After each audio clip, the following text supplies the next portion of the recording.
이 시간 하나님께서 우리에게 주시는 말씀은 신약 성경 디모데후서 1장 7절 말씀입니다. 디모데후서 1장 7절 말씀입니다.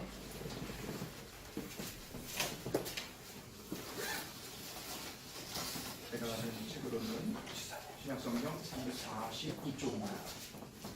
디모데후서 1장 7절의 말씀을 저와 여러분이 합독하여 봉독하도록 하겠습니다. 시작. 하나님이 우리에게 주신 것은 두려워하는 마음이 아니요 오직 능력과 사랑과 절제하는 마음이니. 아멘. 네. 자, 우리 한 번 더 기도하겠습니다. 하나님 아버지 감사드립니다. 우리 아버지 하나님의 말씀을 사모하여 이 자리에 나와서 하나님의 말씀을 듣기를 원합니다. 하나님, 여기 있는 우리 모두에게 듣는 귀를 더하여 주옵소서. 아멘. 순종하는 마음을 더하여 주옵소서. 아멘. 아버지 하나님의 성령의 인도하심대로 순종하며 하나님의 역사를 써 내려갈 수 있는 우리 모든 심령들이 되게 하여 주옵소서. 가난한 심령들 가운데 생명의 생수로 채워주시고, 하나님 상처난 심령들 가운데 하나님 싸매어 주시고, 하나님 정말 갈급한 심령들 가운데 하나님의 귀한 은혜들로 채워주셔서 이 시간 아버지 안에 만족하며 주님 전을 나갈 수 있도록 하나님 인도하여 주시기를 원합니다. 이 시간 성령님 특별히 역사하여 주셔서 듣는 자나 전하는 자가 함께 은혜 받는 시간이 될 수 있도록 주님 신이 역사하여 주옵소서. 아멘. 예수 그리스도의 이름으로 기도하옵나이다. 아멘. 자, 오늘 하나님께서 우리에게 주신 말씀을 보니까 하나님이 우리에게 주신 것은 두려워하는 마음이 아니라고 그랬습니다. 두려워하는 마음이 아니다. 자, 두려움. 제가 두려움을 사전에 찾아보니까 이렇게 정의되어 있더라고요. 어떤 대상을 무서워하여 마음에 불안한 느낌, 혹은 마음에 꺼리거나 염려스러운 것, 이렇게 두려움을 정의하고 있습니다. 자, 여러분, 고양이에 대해서 늘 두려움을 느끼고 있는 쥐가 한 마리 있었대요. 그럴 때 마법사가 이 쥐를 너무너무 불쌍히 여겨서 고양이로 변신시켜준 거예요. 그런데 이 고양이가 된 쥐는 또 개를 보고 무서워하는 거예요. 그래서 이 마법사가 다시 한번 은혜를 베풀어줘서 이 쥐가, 고양이가 된 쥐를 다시 개로 변신시켜준 거예요. 그런데 이 개가 된 쥐는 또 호랑이를 보고 무서워하는 거예요. 그래서 이 마법사는 또 이 개를 호랑이로 변신시켜 주었습니다. 여기서 끝날 줄 알았는데, 그런데 이 호랑이가 된 쥐는 또 사냥꾼을 보고 무서워합니다. 그랬더니 이 마법사가 쥐에게 이렇게 얘기합니다. 너는 쥐의 가슴을 가졌으니 평생 쥐로 살아갈 수밖에 없겠구나. 이것이 내가 너에게 해줄 수 있는 최선의 길인 것 같다. 그렇게 말했다. 자, 여러분, 사실 두려움을 가지지 않은 사람은 아무도 없습니다. 누구나 다 두려움을 가지고 있어요. 여기 단에서 말씀을 전하는 저 자체도 두려움이 있습니다. 사실 현대의 모든 사람들 대다수가 아까 말씀드린 쥐의 가슴을 가지고 살아간다고 해도 과언이 아닌 것 같아요. 독일의 성공 철학을 뒷대성한 이 미국의 성공 철학자인 나폴레옹 힐 박사라는 사람이 있어요. 이분이 현대인의 두려움을 7가지로 정의했는데, 이 현대인을 파괴시키는 7가지 두려움, 이렇게 제시를 했습니다. 첫째는 사람들은 다 가난하게 의해서 두려움을 가지고 있다는 거예요. 언제 내가 망하게 될까, 가난하게 될까, 두려움을 가지고 있다는 거예요. 그리고 두 번째는 실패에 대한 두려움.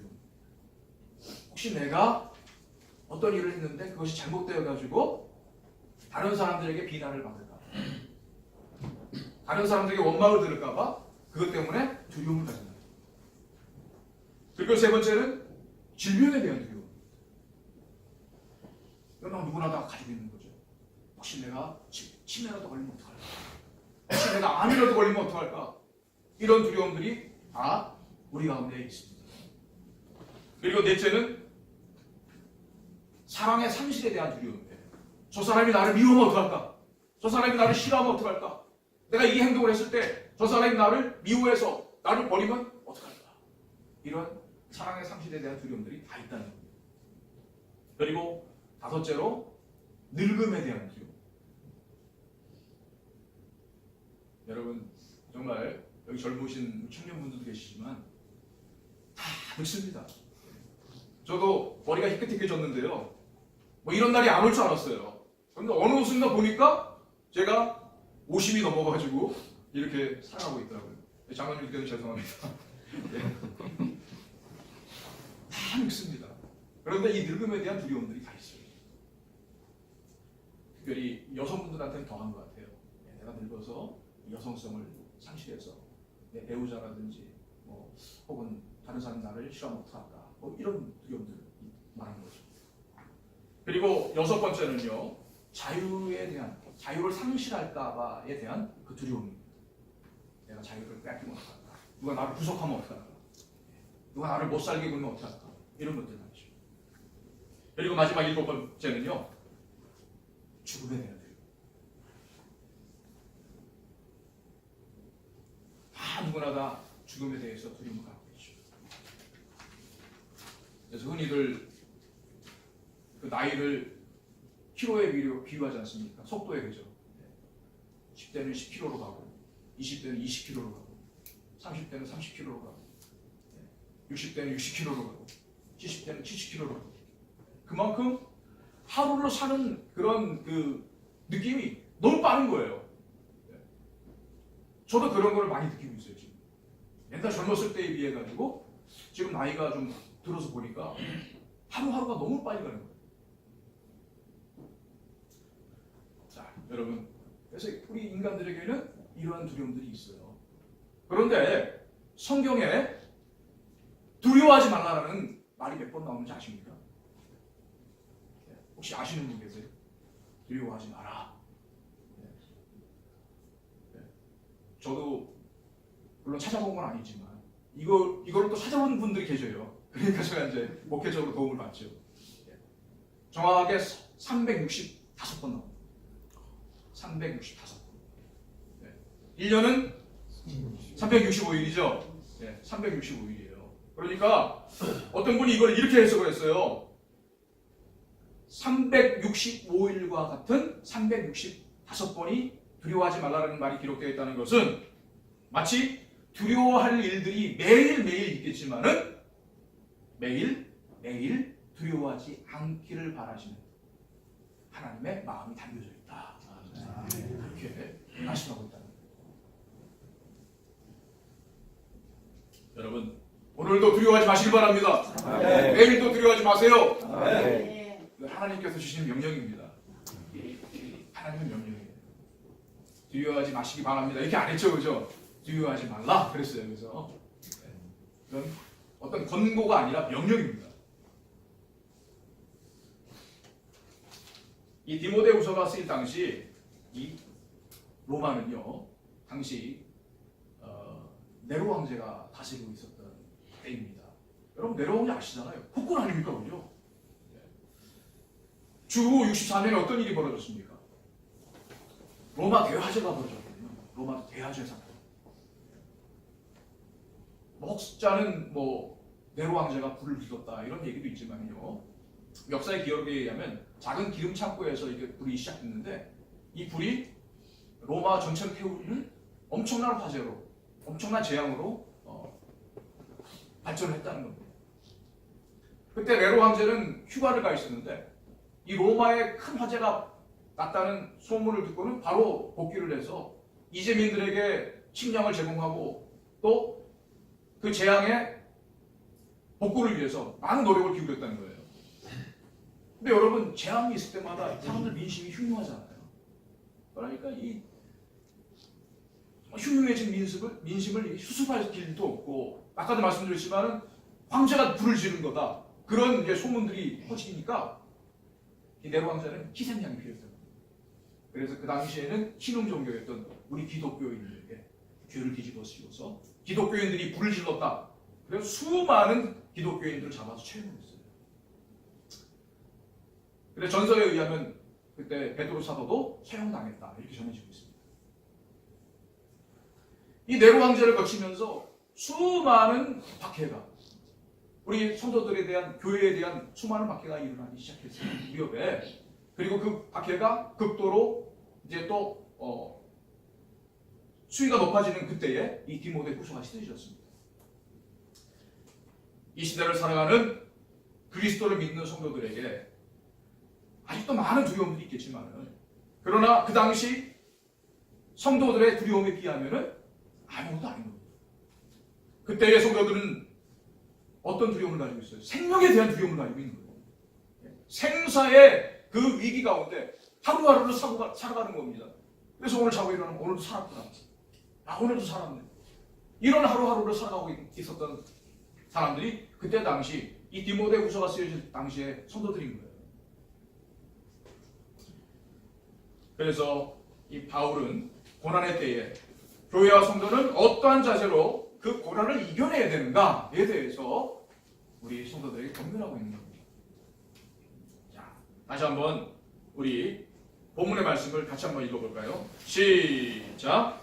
하나님이 우리에게 주신 것은 두려워하는 마음이 아니요 오직 능력과 사랑과 절제하는 마음이니. 아멘.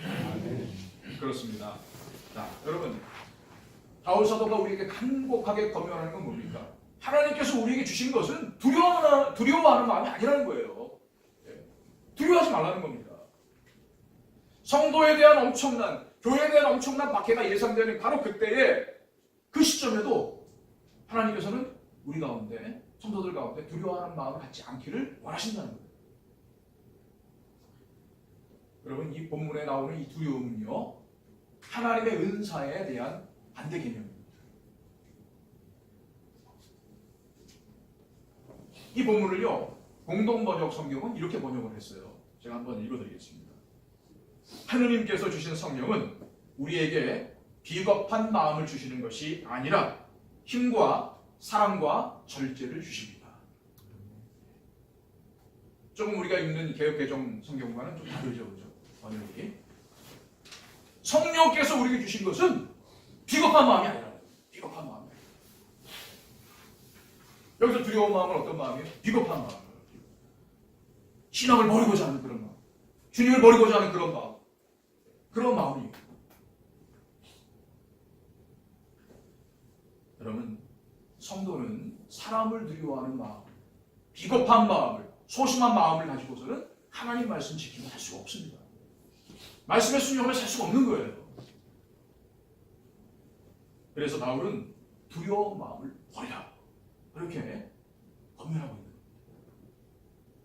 자, 여기 있는 여러분들은 무엇 때문에 두려움을 느끼십니까? 무엇에 대한 두려움을 갖고 계세요? 엄청난 박해가 일어났던 이 시점에 그리스도인으로서 살아갔던 그 당시 디모데와 많은 성도들이 느꼈을 두려운 마음보다 여러분이 가진 문제가 더 큰 두려움을 주는 건 아닐까요?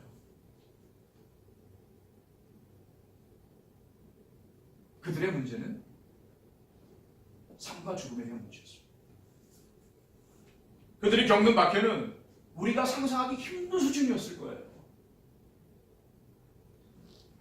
그러기에 바울은 주께서 우리에게 주시는 마음은 두려운 마음이 아니라고, 두려운 마음을 버리라고, 내려놓으라고 말씀하고 있는 겁니다. 그렇습니다. 여러분, 저와 여러분의 삶의 주인은 누구죠? 하나님이십니다. 그죠? 내 인생은 나의 것 아닙니다. 그죠? 내 인생은 나의 것 아니에요. 내 인생의 주인은 하나님이세요. 내 삶의 주인은 하나님이십니다.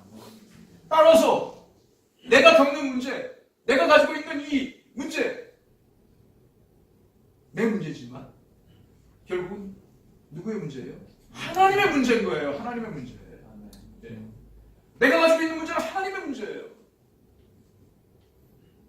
따라서 모든 두려움과 걱정과 근심에서 벗어나기 위해서는 먼저 하나님 앞에 내가 문제로 여기고 있는 것, 내가 두려움을 갖고 있는 것, 그것을 내려놔야 돼요.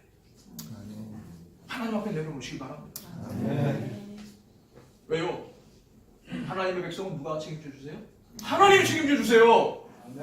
하나님의 백성은 하나님이 책임져 주십니다. 여러분 로마서 10장 13절에 뭐라고 되어 있습니까? 누구든지 주의 이름을 부르는 자는 구원을 얻으리라. 누구든지 주의 이름을 부르는 자는 구원을 얻으리라. 하나님이 우리의 주인이시기 때문에, 내 삶의 주인이시기 때문에 내 인생을 책임져 주신다는 거예요.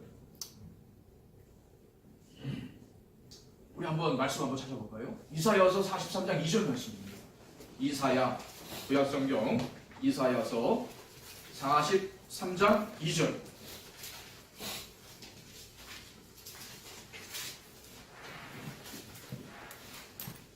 이사야서 43장 2절. 제 책으로는 구약성경 1019쪽입니다. 이사야 43장 2절 말씀. 다 찾으신 줄 알고 우리 다 함께 합독하겠습니다. 시작. 네가 물 가운데로 지날 때에 내가 너와 함께 할 것이라.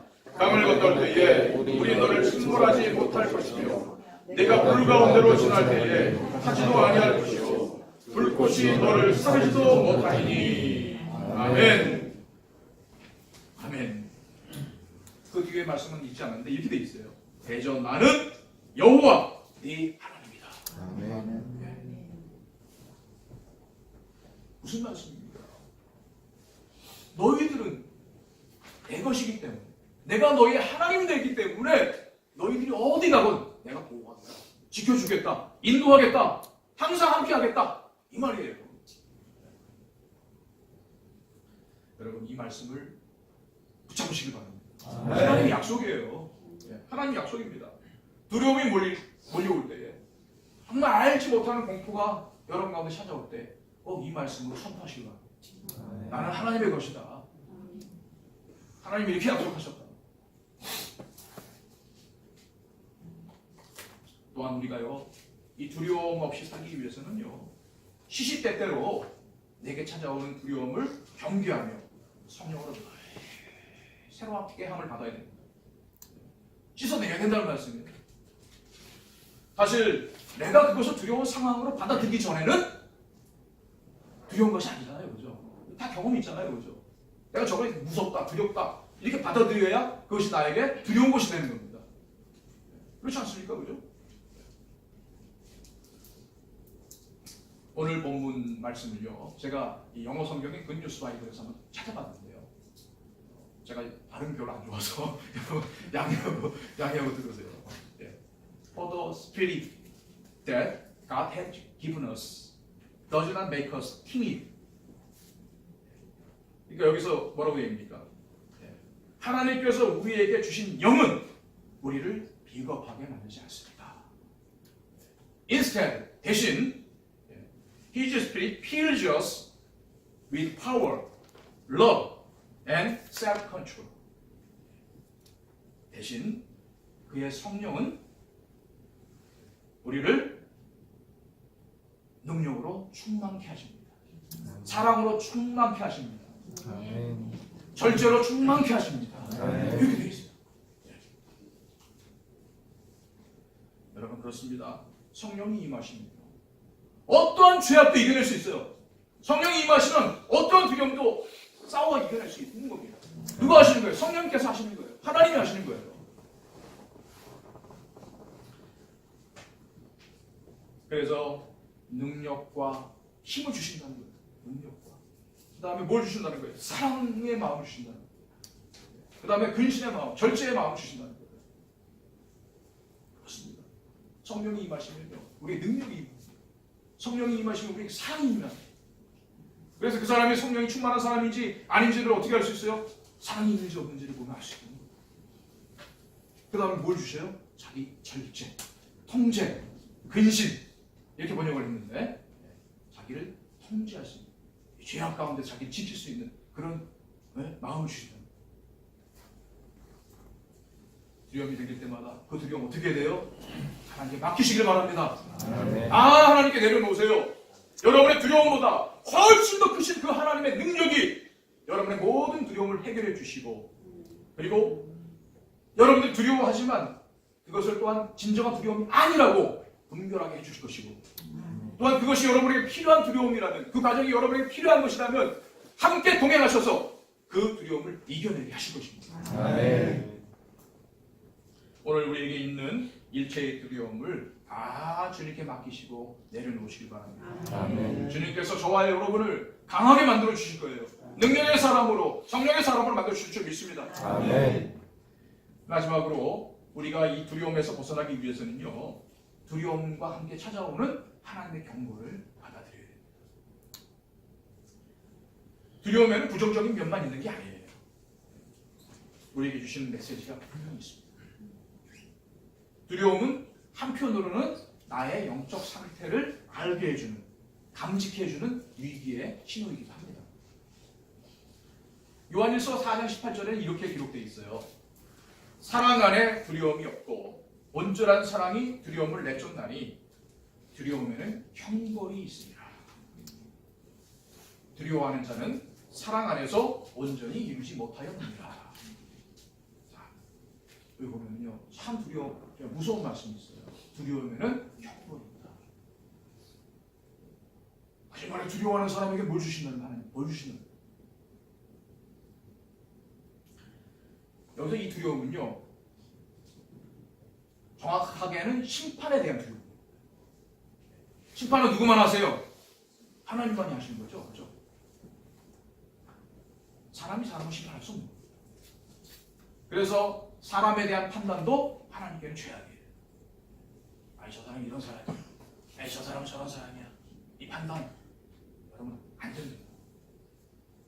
사람에 대한 판단과 사람에 대한 심판을 하실 수 있는 오직 한 분은 하나님이세요. 사람은 사람에 대해 판단할 수 없습니다. 그래서 예수님께서 뭐라고 말씀하셨어요? 판단하지 말아라. 그 판단으로 네가 판단받지 않으려면 판단하지 말아야 하겠어요. 우리 항상 판단하잖아요. 그렇죠? 우리 남편은 뭐 이래. 우리 마누라는 이래. 우리 자녀는 이래. 뭐 그런 것을 판단하잖아요. 그렇죠? 우리 장모님은, 우리 권사님은, 우리 목사님은 이렇게 다 얘기하잖아요. 하나님은 죄악이라. 그래서 우리는 판단해서 하는 거예요. 자, 제가 심판에 대한 두려움이라고 했죠. 여기 이 두려움은요. 그런데 사랑 안에는 뭐가 없다고 했어요? 두려움이 없다. 사랑 안에는 두려움이 없다고 그랬어요. 이 사랑은 어떤 사랑이에요? 하나님에 대한 사랑. 하나님의 사랑이에요. 우리의 하나님에 대한 사랑이 아니고 하나님의 사랑입니다. 그리스도의 사랑이에요. 여러분, 우리의 사랑은 두려움을 이길 만큼 큰 사랑이 아니에요. 그렇죠? 오직 모든 것을 덮을 수 있는 사랑은 하나님의 사랑, 그리스도의 사랑이에요. 그런데 이 그리스도의 사랑으로 충만한 사람, 그리스도의 사랑을 확신하는 사람은 뭘 받는다? 심판날에 담대함을 받는다. 하나님 나를 얼마나 사랑하시는지 이것을 확신하고, 이것을 깨달은 사람은 심판에 대해서 두려워하지 않는다는 거예요. 그러나 두려움은 뭐다? 주님의 사랑에 대한 의심이다. 주님의 사랑을 믿지 못하니까 심판에 대해서 두려움을 갖는 거예요. 그러므로 심판에 대해서, 하나님에 대해서 아직 두려움이 있다. 이건 뭐예요? 그리스도의 사랑에 대해서 의심을 갖거나 혹은 이 사랑이 우리 안에 온전히 받아들이지 못했다. 이 그리스도의 사랑을 우리 안에 온전히 받아들이지 못했다는 것을 의미합니다. 따라서 내게 두려움이 있을 때 그것을 깨닫고 기도함으로 나가야 돼요. 하나님, 내 안에 아직 두려움이 있습니다. 내가 아직 하나님의 사랑을 확신하지 못하는 것 같습니다. 내가 하나님의 완전한 사랑을 아직도 깨닫지 못하는 것 같습니다. 내 안에 하나님의 완전한 사랑을 이루어 주시옵소서. 하나님의 사랑에 대해서 의심이 생기거나 그 사랑에서 멀어질 때마다 더 깊은 죄 가운데 빠지지 않기 위해서는 반드시 하나님 앞에, 하나님의 심판대 앞에 서는 날이 있을 것이다. 나에게 하나님이 심판대에서 나를 심판하신 날이 올 것이다라는 그 두려움을 갖고 우리는 살아야 됩니다. 사랑하는 성도 여러분, 다시 한번 말씀드리지만 우리가 두려워하지 말아야 되지만 두려움을 진정으로 이 두려움을 가지고 살아야 될 게 있어요. 내가 지금 있는 이 삶의 자리에서 그리스도의 사랑을 의심하고 온전히 내 안에 받아들이지 못함으로 하나님과의 관계가 끊어진 채 단절된 채 그 사랑을 전해줘야 될 이웃에 대해서도 무관심한 채 살고 있다면 나의 영적 상태는 심각한 겁니다. 우리가 두려워할 것은 바로 그거예요. 그 외에는 어떤 것에 대해서도 두려움을 가지지 않아요. 두려움이 밀려올 때 우리는 이 하나님의 음성을 점검해야 돼요. 하나님 나에게 아직 내가 내 사랑을 온전히 삶 가운데 이루지 못했구나. 나의 사랑에 대해서 의심하고 있구나. 네가 심판에 대해서 두려워하고 있구나. 이런 음성을 귀를 기울여서 하나님께 나가야 돼. 하나님 나를 새롭게 해주십시오. 하나님 나를 온전케 해주십시오. 주님의 사랑을 온전히 내 안에 입어 주십시오. 내가 온전히 그 사랑을 가지고 다른 사람에게 가서 이 사랑을 전할 수 있도록 주님 나를 충만케 해주십시오. 이사야 12장 2절 말씀은 이렇게 전하고 있어요. 보라, 하나님은 나의 구원이시라. 내가 의리하고 두려움이 없으리니 주 여호와는 나의 힘이시며 나의 노래시며 나의 구원이시니라. 위대한 미국의 설교가 D.L. 무디 선생님이 이렇게 말씀하셨어요. 천국에 가는 열차는 1등석과 2등석이 있는데 1등석에 타고 가는 사람도 있고 2등석에 타고 가는 사람도 있다. 그런데 1등석에 타고 가는 사람은 항상 주님을 의뢰하는 사람이고 2등석에 타고 가는 사람은 문제가 있을 때마다 주님을 의뢰하는 사람이다. 그랬어요. 여러분 다 1등석 타고 계시죠? 우리가 염려하고 두려움을 느끼는 우리의 먹고 사는 문제 하나님께 의지하시기 바랍니다. 우리의 질병 문제 다 하나님께 맡기시기 바랍니다. 우리 자녀 문제 정말 생각만 해도 머리 아프죠. 저도 지금 제스라에 딸이 2명 있는데 얘들을 어떻게 시집 보내야 되나? 어떤 청년 만나고 결혼할 것인가? 상당히 걱정이 되더라고요. 염려가 되더라고요. 이 자녀의 문제조차도 주님께 맡기시기 바랍니다. 여러분 하나님이 허락하신 이 생업 귀한 것으로 여겨야 돼요. 이 생업을 통해서 얻어지는 소득에 대해서 항상 감사해야 됩니다. 비록 이 소득이 적은 소득이라 할지라도 만족하면서 감사하면서 살아가시기 바랍니다. 또한 부족한 것이 있다면 구하시기 바랍니다. 구해 주시고 꾸짖지 않으신다고 했어요. 그죠? 그러나 밤낮으로 우리가 눈물로 구했는데 하나님이 주시지 않으셨다. 그랬다면 나의 삶의 장가지들을 쳐내야 될 필요가 있어요. 여러분 잘 아시다시피 가수원 하시는 분들은 장가지 항상 쳐주잖아야 되죠. 연애가 많이 열리게 하기 위해서요. 그래서 우리 가운데 더 많이 소유하고 싶은 욕심이 있는지 더 좋은 것, 더 멋있는 것, 더 맛있는 것 이것을 가지기 위해서 애썼던 헛된 시도를 다 내려놓고 주신 소득에 대해서 만족하며 살아가는 법을 배워야 돼요. 성경에 나온 주님의 사람들은 어떤 사람들이었습니까? 늘 주님이 주신 것에 대해서 자족하며 살았던 사람들입니다. 주님이 주셨다. 감사하다. 늘 만족하면서 이것을 가지고 감사하며 살았던 사람들이 성경의 사람들입니다. 하나님은 우리에게 이미 당신께서 주시겠다고 약속하신 모든 것들을 주셨어요. 후히 주셨어요. 누르고 아낌없이 주셨어요. 또한 우리가 두려움을 느끼고 염려하고 있는 미래에 대해서도 하나님 맡기신 바랍니다. 저 또한 정말 내가 다가올 미래에 아프면 어떡하지? 또 치매에 걸리면 어떡하지? 애들에게 징계되면 어떡하지? 이런 염려들을 할 때가 있어요. 미래에 대해서 자유로울 수 있는 분들은 아무도 없습니다. 그렇죠?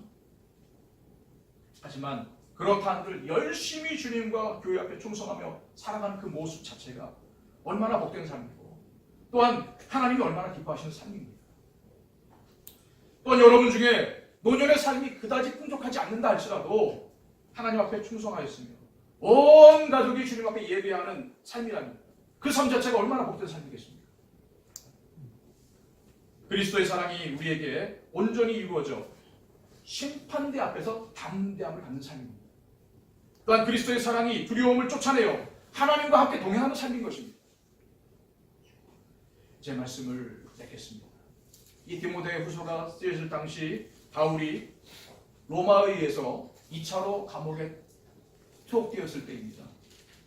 그때에 이제 죽음을 앞에 두고 사랑하는 믿음으로 낳은 아들인 디모데에게 두 번째 편지를 쓴 거죠.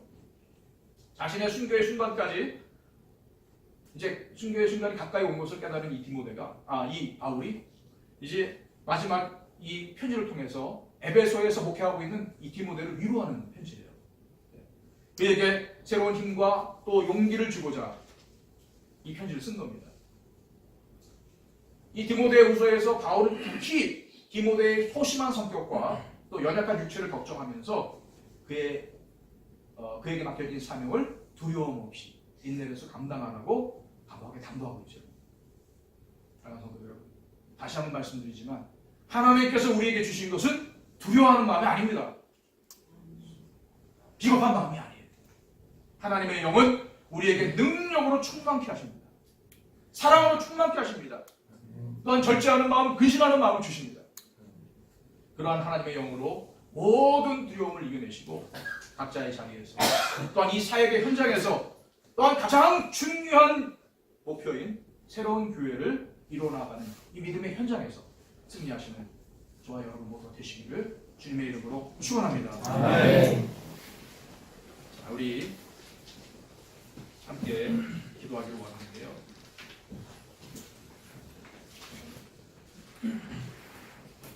자, 여러분의 여러분 요거 가지고 기도하셨죠? 네, 기도하고 계시죠? 네, 그렇습니다. 여기 보니까 기도 제목이 이런 제목이 있어요. 다윗 왕이 온 회중에게 이르되 내 아들 솔로몬이 유일하게 하나님께서 택하신 바 되었으나 아직 어리고 미숙하여 이 공사는 크다. 이 성전은 사람을 위한 것이 아니오 여호와 하나님을 위한 것이라. 아멘. 우리가 준비하는 새로운 교회는 사람을 위한 것이 아니오 오직 하나님을 위한 교회가 되기를 선포하며 기도하기 원합니다. 아멘. 기도 제목이 되어 있습니다. 자, 여러분 우리가 세워나갈 교회를 위해서 이 시간 함께 기도하기를 원합니다. 하나님, 인간의 손으로 짓지 않은 하나님의 손으로 지은 교회가 이루어지기 원합니다. 우리가 먼저 교회를 세워지게 하여 주시고 하나님께서 이 교회 가운데 역사해 주셔서 이 세상의 어떠한 교회보다도 비교되지 않는 하나님이 기뻐하시는 교회가 되게 해달라고, 하나님께서 인정하시고 함께 역사하시는 교회가 되게 해달라고, 하나님의 동역하는 교회가 되게 해달라고 이제 함께 기도하시길 바랍니다. 우리 다 함께 기도하겠습니다. 아버지 하나님 감사드립니다. 특별히 하나님께서 우리 가운데서 교회를 세우고자 하는 마음을 주셔서 우리 임시 교회 숙소를 얻어서 교회 예배를 드리고 있습니다. 아버지 하나님, 진정으로 하나님의 뜻을 이루기를 원하시는 하나님의 백성들이 이제 나와서 새로운 교회를 이루자 합니다. 아버지, 그러나 정말 우리가 원하는 것이 있습니다. 아버지 하나님께서 원하시는 그 목표를 이루기를 원합니다. 하나님, 사람의 손으로 지어진 교회가 아니라 하나님의 스스로 세우신 교회가 되겠습니다. 사람의 마음으로 하나님의 어떤 그런 열정으로 지어진 교회가 아니라 하나님의 열심으로 지어진 교회가 되길 원합니다. 성령께서 역사하시는 교회가 되길 원합니다. 하나님의 공개하시는 역사를 역사하게 해주셔서 저희가 함께하시는 역사를 함께하게 해주셔서 아버지 하나님 공격자로서 사용하는 교회가 되게 해주시고 이 세상에 이 땅에 있는 교회만 하는 왼쪽으로 하나님께서 인정하시고 하나님의 눈물이 항상 주도로 있는 교회가 되게 해주시고 주님의 역사해 주시옵소서. 이 시간 아버지 하나님 수고하시는 우리 장로님들과 우리 집사님들과 부장자님들 항상 인격과 지도해 주시고 아버지 하나님께서 정말 하나님 두려움을 제거해 주시고 아버지 하나님 두려움 없이 하나님께 주신 담력을 가지고 하나님께 주신 능력을 가지고 하나님께 주신 사랑을 가지고 전체하는 마음을 가지고 이 모든 교회를 이어나갈 수 있는 줄 주옵소서. 아버지 하나님 감사합니다. 이끌어 주시고 아버지 하나님, 우리 감사합니다. 교회를 도와줄 수 있는 이 모든 중간들 주님으로 주님 신이 역사하여 주시옵소서. 이 시간 아버지 함께 하여 주시고 모든 이 주님을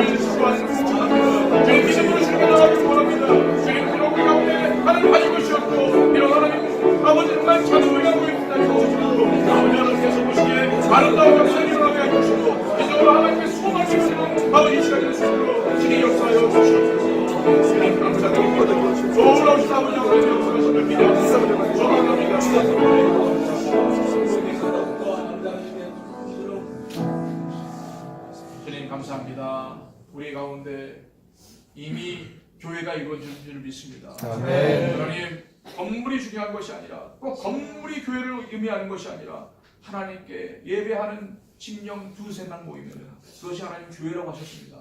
아버지 하나님, 이 살아가는 교회 이미 이루어졌음을 선포합니다. 아멘. 주님께서 이미 이루신 것을 믿습니다. 아멘. 함께하여 주셔서 진정한 아버지 하나님 교회가 이루어질 때까지 또 많은 수고들이 있을 텐데 하나님 저희도 뒤로 물러나지 않도록 하여 주시고 두려운 마음을 버리고 주님께 주시는 담대함으로 또한 주님이 주시는 능력 가운데 주님이 주시는 사랑 가운데 나아갈 수 있는 충만한 하나님의 백성들이 될 수 있도록 역사하여 주시옵소서. 아멘. 감사를 돌리며 우리 주님 예수 그리스도의 이름으로 기도합니다. 아멘.